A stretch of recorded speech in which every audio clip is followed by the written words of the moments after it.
We are live. Yay! Yay. Hello, everybody. All right. I want to welcome everyone and thank you all for joining us on the very first Conversations with Coach. And I am Christina Calloway. I am the mindset coach. And just want to make sure that everyone gets in before we get started here. And I'm going to make my screen get a little bit bigger here. There we go. So I can see a little bit better there. And I want to give you a little bit more information about myself. I have been a gymnastics coach for over, let's just say, a really long time. How about that? And I started doing life coaching about 6 years ago, and I decided that I would focus on mindset and confidence coach, because as a gymnastics coach, that's pretty much what we do a lot of the time, convincing athletes that, yeah, it's okay to flip yourself around on 4 inches. Yeah, that takes a lot of convincing and working with mindset, I would say. But what I found I was my very first client and going through my own things in life. And what I do is I focus and work primarily with individuals who are goal, expectation, and performance driven. And they need high accountability, high expectations. They are high performers, your typical perfectionists. Yeah, they have that kind of mindset. But they're finding themselves like at a crossroad, like things just aren't clicking anymore. They're stuck, whether it be through experiencing a loss or just something's not quite like it used to be. It's off. And so they're not able to perform at their usual high level. So that's where I come in. And so I decided that it would be good to start these conversations with Coach where I come in. The goal is to come in weekly for about 30 minutes and just share information and some educational topics for about 30 minutes. My very first guest tonight is the beautiful Jessica Wilson, and it just so happens to be her birthday today. Happy birthday, Jessica. Thank you, ma'am. And I guess we can meet virtually now, right? We've been doing it for almost 2 years, huh? Exactly. Yeah, we know each other. And I was just inspired by her story. And we're going to get to know her over the next few minutes. And she's going to share with us her story. And I'm going to ask her some questions, and just feel free if you want to be able to put some things in the chat. We'll check it out and see what type of questions you might have and just learn a little bit more about her. So I'm going to actually introduce Jessica to us and find out a little bit more about her. Well, I will first off tell you, she is a mother and a wife. She has twin daughters who are 4 years old. And she is a self-advocacy coach. And she is just a little bit, she's going to share a little bit more about what that self-advocacy coaching is. But let me just tell you just a little bit of information about that. Jessica has successfully advocated for herself against a major car manufacturer in a lemon law case. She's been a self-advocate successfully against her medical team and a senior leadership at a Fortune 500 company. Now, let me just tell y'all, this is a person that you want in the trenches with you and for you. She's bad. Let me just say that. She is a natural, logical thinker and a complex problem solver, and has used her passion for process improvement to launch a coaching career, helping others develop and employ effective self advocacy and strategies. Welcome, Oh, Jessica. thank you, ma'am. Glad to That be here. is super impressive. So I want you all, I did mention to you all that it is her birthday today. So fill up the chat with birthday cakes and balloons and bells and champagne because, most of us for our birthdays, we would be celebrating somewhere, but she chose to be with me, my very first live, and I am super happy that she did. So thank you, thank you, thank you, thank you. Not a problem. Now, my first question to you is this: 2020 is a year all of us will remember for COVID, unfortunately. Share with our viewers and listeners what you will remember about 2020. So 2020 for me was a year of challenge, to say the least. In July 2020, I was diagnosed with stage 3 inflammatory breast cancer. No family history. I was only 32 years old. There was no just lump. It just kind of came out of nowhere. Um, Again, like we said, it was the beginning of the pandemic. So I went to go see my gynecologist and I was like, yeah, one of my breasts seems like it's growing a little bit larger than the other. And I have fibroids in my breast naturally. And he was just like, well, you kind of just have lumpy, bumpy breasts, but let's just go ahead and, get the mammogram out the way and an ultrasound just, to ease our minds. And then that led into, okay, maybe we should do a biopsy. And then I had the biopsy on a Monday and stage 3 cancer on a Friday. And so me being that natural, logical thinker, the person that likes to be in control and have a plan, and I set a goal, I go accomplish it, that just pretty much came in and threw my world through a loop.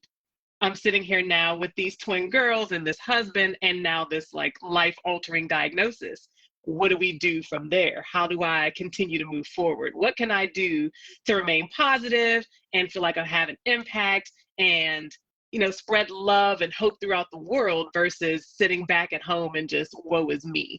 And that's where I decided to become the self-advocacy coach. It was kind of an aha moment. I can use my experiences here to help teach other people how they can live their best life through adversity, how they can go through and say, no, ma'am, no, sir, I do not accept that treatment, whether it's at their job, with their doctor, medical team, with personal relationships, whatever. I'm here to help people establish these boundaries so they can live their best life.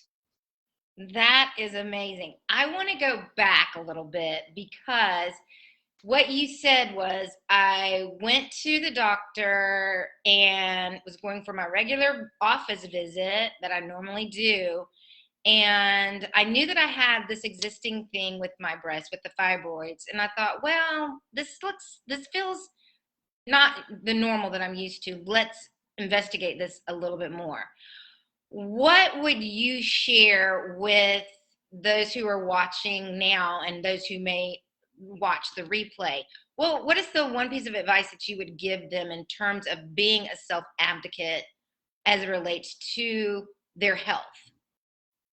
I would say try to make sure that you have a team in place that you're confident in before it's crunch time. So you want to be able to have a good rapport with said doctor prior to it coming to a point where we now need to discuss something very serious. So I'm able to talk to this doctor or this medical team about anything.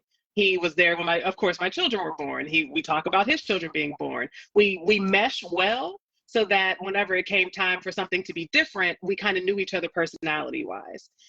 So I guess step one would be make sure that you mesh well with your medical team outside of it being a life or death critical situation.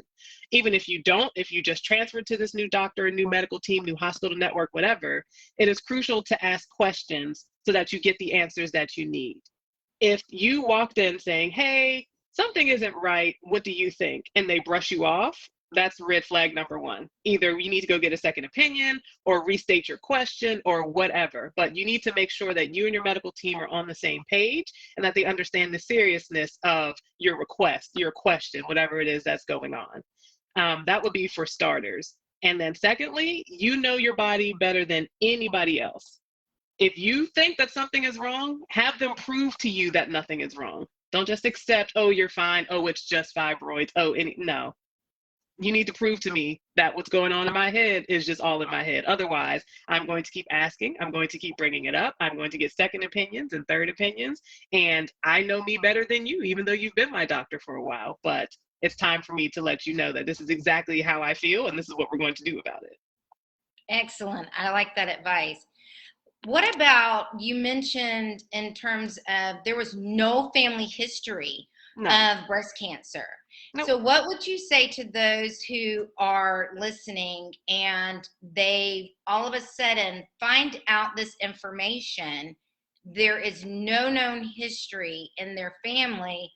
What would be your advice in terms of the mindset at that point? What would you suggest? What would you recommend that they do at that point? So the first, of course, thing that I went through was a very emotional period of why. Why me? Why am I going through this? And the tough part with that is I may never know the true answer. I can try to answer it for myself, and that brings me peace. I can take a step back and look at, okay, these are the things that I've gone through in my life that have gotten me to this point. And when you take a step back and look at things in totality, you can kind of see where different tragedies or traumas kind of played their role into making you who you are today.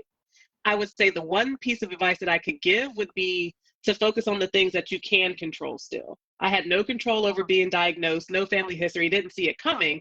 But what I can control is, who is my doctor? How often do I go meet with them? How frequently do I check in with them to just give them things that I'm thinking about? How do I ensure that I am presenting my best self to my workforce, to my friends, to my family? I go to the therapist and talk to them every week. I control the things that I can so that everything else is just left in a higher power's hands. You know what I mean? It's just focus on the things that you can control so that you don't feel like everything is happening to you in a sense. Excellent. That is really good. How important is it to have support when you're going through a difficult time? How important is that in terms of your mindset? I think it is imperative to have a supportive village, whether that is parents, family, friends, doctors, coworkers. You never really know where that support can come from, but in a time of need, it is very important to have that village around you because quite frankly, not every day is sunshine and rainbows and unicorns. There are some really tough days. There are some really tough chemo sessions that I go through. And it's nice to know that whenever I'm down or not feeling all the way there, I don't have to continue to try to pretend to be that way. When you have folks around you that are continually lifting you up and just whether they're sending you actual things like flowers or just sending you a text message to say, hey, thinking about you, I'm proud of you, I love you, keep going. Sometimes that is just enough to keep going.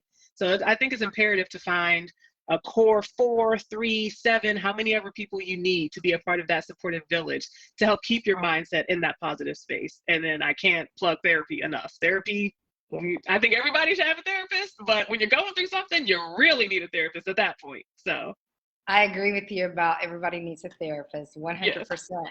What if you find yourself being a part of someone's village? Mhm. What would be the advice that you would give to someone who is a part of the village in terms of the things to say and the things not to say or and do for the person that they are supporting that is going through cancer treatment? hmm I would say if you're a part of the village, hopefully you know the person well enough to know like obvious triggers. I would say don't suggest they watch movies or listen to songs about death. I would suggest you tell them to turn off the news and stop Googling things because, again, your mind will just go places you don't really want it to go. Um, I would also say that sometimes being the person in here, we don't know always what we need in a moment. So sometimes just offering up something. Hey, I understand you're going through this. It must be really tough. Would you mind if I just sent you some smoothies to the house? I'm not thinking, hey, I really haven't eaten this week. I probably need to get some more calories, but I'm thinking about this, thinking about that. To have Uber Eats just show up to the house with a smoothie can like make my entire day. And it's not always the big things. Sometimes it's just the little things, the small gestures, just letting, I guess, the folks that are going through the trauma know that you're there and you're willing to help in any way. That's really good.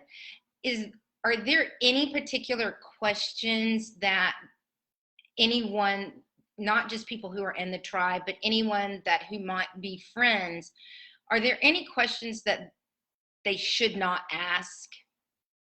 I think that varies person to person.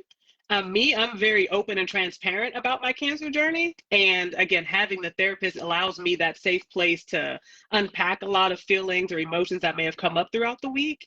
But I think that kind of varies depending on who the person is and what they're going through. For me, you can pretty much ask me anything and I'll tell you anything because my goal is to not only raise awareness, but to help people find their own voices through me having my voice. So for me, you can ask away anything, everything, man, woman, whatever you want to know, I'm an open book. So bring it here. But there are several folks who may not be as comfortable or may be in a certain part of their journey where they're not ready to share about intimate details or feelings or emotions.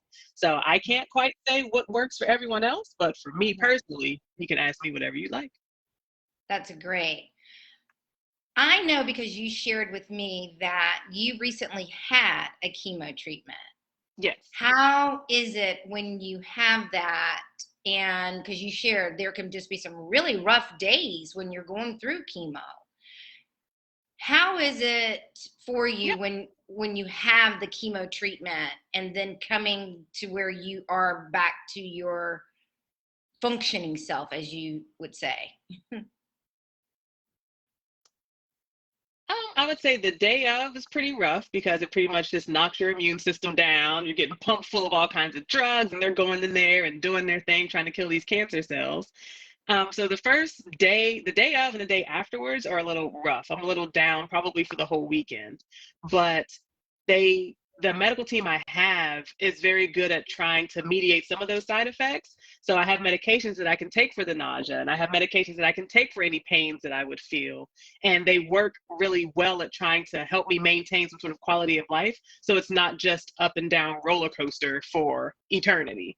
So what I need to do is be better at being a little bit proactive with the medications because prior to all of this, I'm like, oh, I have a headache. I'll just take one Tylenol and then I'll take a nap.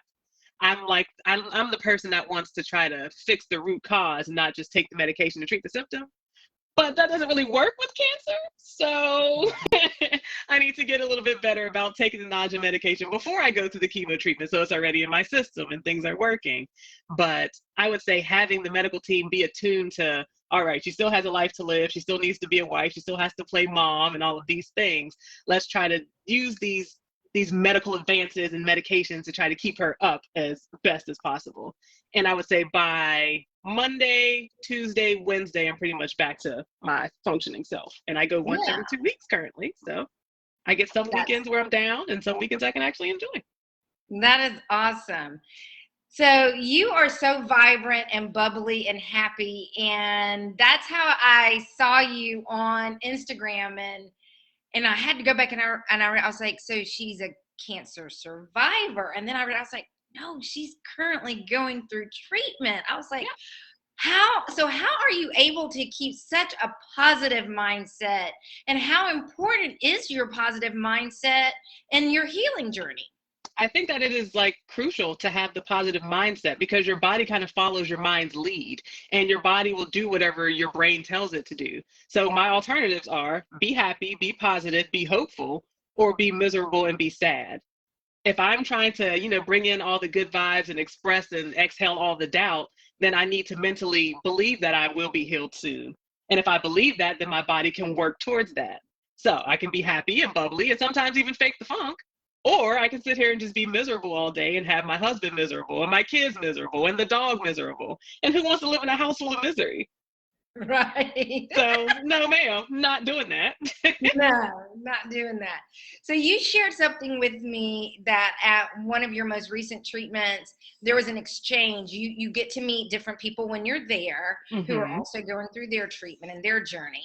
And you shared something that took place between um, a couple.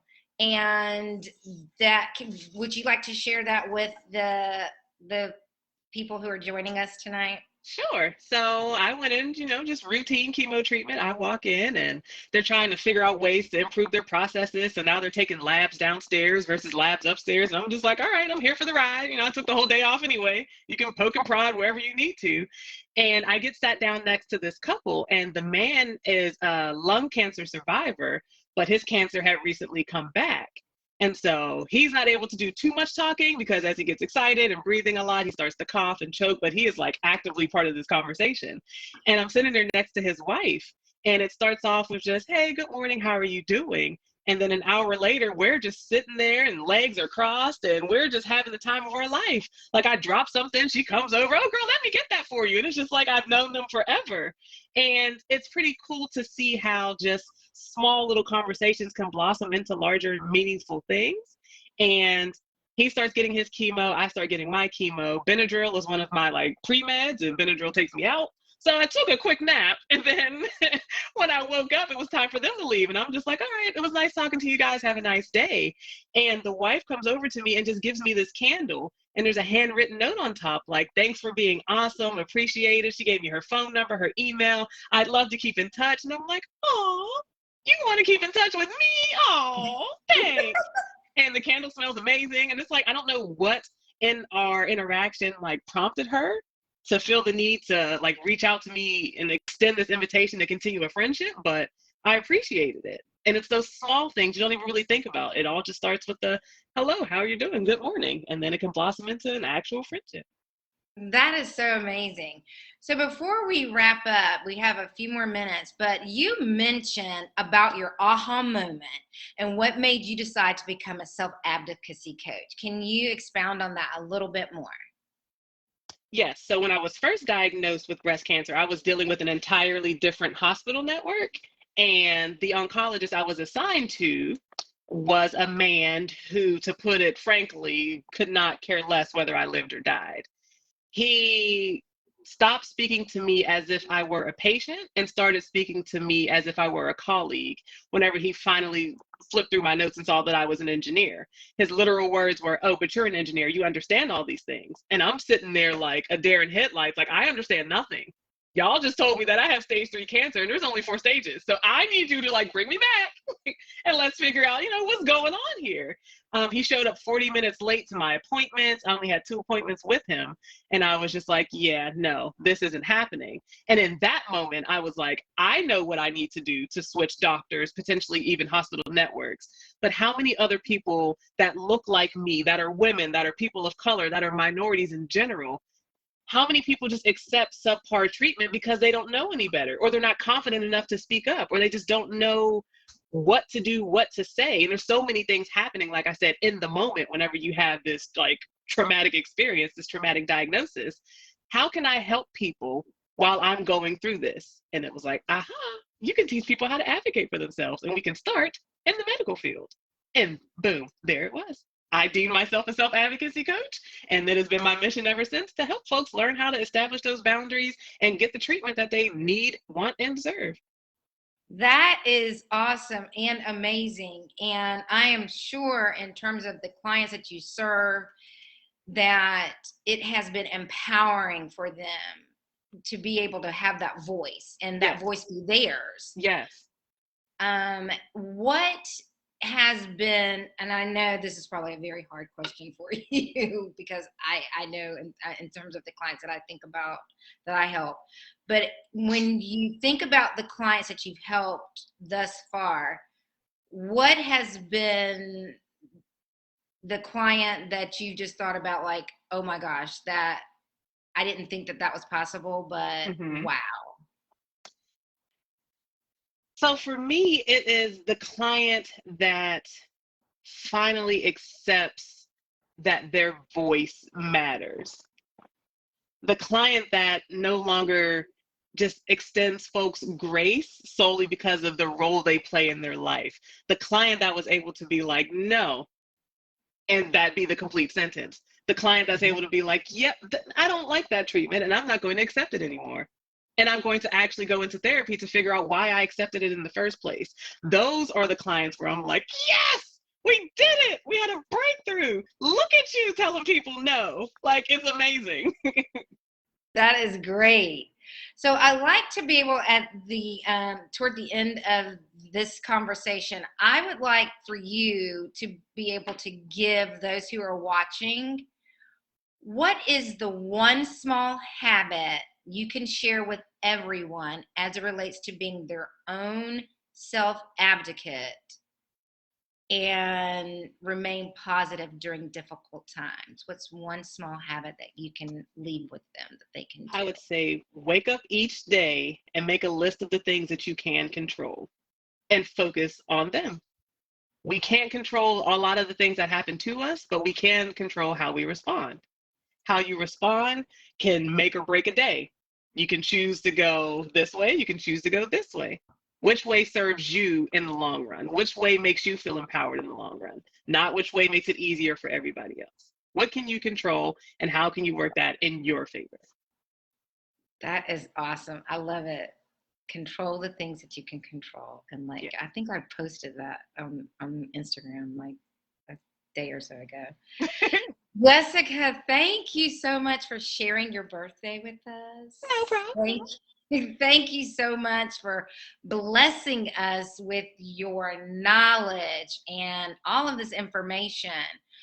I know that I am joined by everyone here tonight and those who will watch this later to tell you that I know that God has already healed you and that this journey that you are Amen. on is for a designated purpose, and he is already working that out through you, and you are already making such a huge difference in so many lives. And I appreciate the complete and total healing and restoration that's going on in your body right now. And he's just going to Amen. continue to do mighty, mighty things through you. And so I thank you so much for just sharing and giving and just being the happy person that you are. Well, Your happiness is just contagious, thank you. and I love it so much. Well, thank Um, you. I want you to share with everyone how they can follow you on social media and your website. Okay, so I am at Just the IE on all social media platforms. I am on Facebook and Instagram and Twitter and LinkedIn. And my website is www.justthie.com. That is awesome. So I can't see where to put it in the chat because when I've got this up, I can't see chat or anything like that. But I will make sure that I drop all of that information in the chat so that you all can have it. And I thank you all so very much for joining me on my very first Conversations with Coach. And I will see you all next week.